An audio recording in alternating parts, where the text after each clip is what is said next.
안녕하세요. 닥쳐라 정치입니다. 국회 본회의에 상정된 고위공직자 범죄수사처 공수처 설치 법안에 대해서 자유한국당이 신청한 필리버스터가 29일 0시에 임시국회 회기가 끝나며 자동 종료가 됩니다. 그래서 4+1 협의체의 공조로 마련된 공수처 법안이 패스트트랙으로 지정된 지 8개월 만에 국회 본회의 통과를 눈앞에 두고 있습니다. 참고로 어제 27일부터 시작된 공수처 법안에 대한 필리버스터는 오늘까지 계속됐는데 한국당 김재경 의원이 첫 주자로 나선 후 그 뒤를 이어서 민주당 백혜련 의원과 한국당 윤재욱 의원 그리고 민주당 표창원 의원 순으로 필리버스터 토론을 이어왔습니다. 그리고 한국당에서는 공수처를 가리켜 독일의 게슈타포에 비유를 하면서 반대 논리를 펼쳤고 민주당에서는 청와대 하명수사와 선거 개입 의혹을 수사하고 있는 검찰을 비판하면서 검찰 권력의 통제 필요성을 강조했습니다.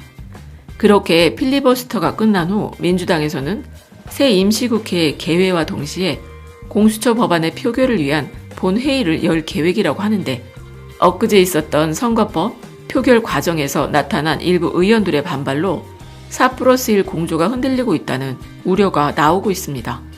그러니까 바른미래당 당권파 김동철 의원이나 박주선, 주승용 의원이 공수처 반대 입장을 밝혔고 김동철, 김성식 의원과 평화당 황조홍 의원이 엊그제 선거법 개정 땐 불참했다고 하니까 더구나 무소속 이용호 의원이나 대한신당 천정배 의원도 선거법 표결 때 기권을 했었죠. 또 민주당에서는 원혜영 의원과 법무부 장관 후보자 추미애 의원 그리고 이원욱 의원이 표결에 참여하지 않았다고 하는데 과연 공수처법 통과로 지난 4개월이 넘도록 주말마다 촛불을 밝혔던 국민들의 염원이 이뤄질 수 있을까? 걱정하는 분들이 많으실 것 같아요. 그런데 좀 다행스러운 게 있다면 한 가지 분명히 할 것은 공수처법에 필요한 의결 정족수가요. 국회 과반 148석 중 과반 찬성인 75석만 있으면 해당 공수처 법안은 통과가 된다는 겁니다. 그래서 의결 정족수 148석에서 바른미래당 당권파들 김동철 의원이나 주승용 의원 그리고 무소속 천정배 의원 같은 자들이 반대를 해도요. 공수처 법안은 통과될 수 있다는 거예요. 그래서 의결 정족수 148석 이상을 채우기만 한다면 10여 명의 의원이 반대표나 기권표를 던져도 공수처법이 부결될 가능성은 0%이기 때문에 의결 정족수를 채워 가결 조건을 만드는 게 아주 중요하다는 거예요. 그러니까 내일 모레 12월 30일에 있을 공수처법 표결은 100% 통과가 되겠죠. 그리고 오늘요 임은정 부장검사가 페이스북에다가 공수처 설치와 관련된 글을 올렸는데요. 그 내용이 아주 윤석열 검찰총장과 공수처 법안을 반대하는 검사 출신 조홍천 의원과 금태섭 의원을 뼈 때리는 내용이라서 소개해 드려야 할 것 같아요. 어떤 내용이냐면요. 문무일 전 검찰총장님은 공수처 도입이나 수사권 조정이 자신의 임기 중에 가시화될 줄 상상도 못했던 것 같아요. 사석에서 검사들에게 아마 안 될 거야 라며 흐뭇하게 말하더란 말을 풍문으로 전해들었으니까. 그리고 대검은 검사 블랙리스트 작성 검사들, 2015년 남부지검 성폭력 사건을 은폐한 검사들, 2016년 부산지검 검사의 공문서 위조 등 범죄를 은폐한 검사들 등에 대한 16회에 걸친 재감찰 요구를 가볍게 묵살했습니다. 개혁 법안이 패스트트랙에 올라타 급해지니까 기자회견장에서 옷을 흔들며 옷이 흔들린다 어디서 흔드는가 뉘 들을까 부끄러운 남 탓을 다급하게 하신 거겠지요.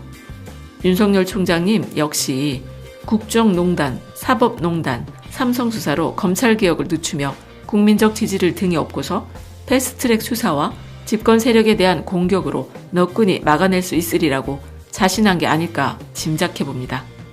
국회 입법권을 존중한다. 검사들이 국회의원들을 만나 반대 의견 개진하지 못하게 하겠다. 뭐 이렇게 자신만만하게 발언하다가 다급해지니까 독소조항 오는 트집을 잡고 있으니까요. 윤 총장님에 대한 일말의 기대는 취임 초기에 접었습니다. 검사 블랙리스트 관여 검사, PD수첩 검사 등 너무도 우려스러운 측근을 더욱 가까이 하면서 안태근 전 검찰국장의 직권남용 재판에서 위중한 검사들에 대한 재감찰 요구를 역시나 묵살하더라고요. 좋아했던 선배의 한계를 제가 사랑하는 조직의 현실을 뼈아프게 보고 있습니다. 검찰은 자정 능력이 없습니다. 검사들의 비리를 누가 수사할까요?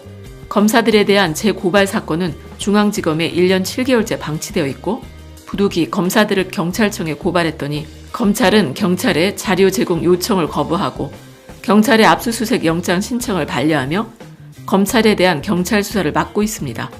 수사의 성역과 같았던 검찰을 수사할 견제기관을 제발 만들어 주십시오. 검찰은 자정 능력을 이미 잃었습니다. 검찰의 이중잣대를 이제는 처벌해 주십시오. 그래야 검찰 수사가 공정해집니다.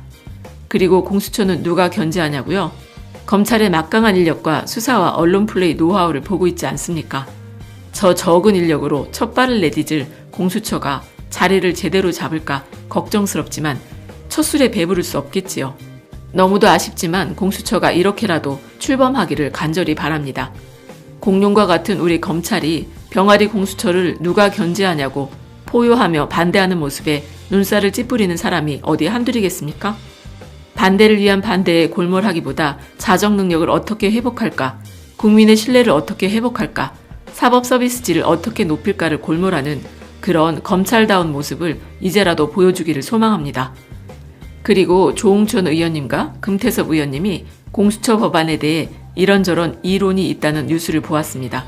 두 분 의원님은 검찰 선배로 검찰의 오늘에 책임이 없지 않습니다.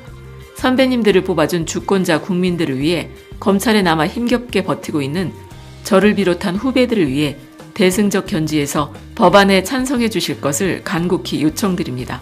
7년 전 이 시간 저는 무죄 구형 강행 후 영화 레미제라블을 보면서 울고 있었습니다. 상황이 너무 무서웠고 영화에 많이 위로받았으니까. 그때도 지금의 내 발버둥이 헛되지 않을 거라고 확신했는데 7년 뒤 공수처 법안에 대한 필리버스터가 진행되는 걸 보며 감격하고 있습니다. 더디지만 너무 더디지만 그럼에도 역사는 전진하고 있습니다. 그럼 끝까지 들어주셔서 감사드리고 좋은 의견 댓글로 많이 남겨주세요.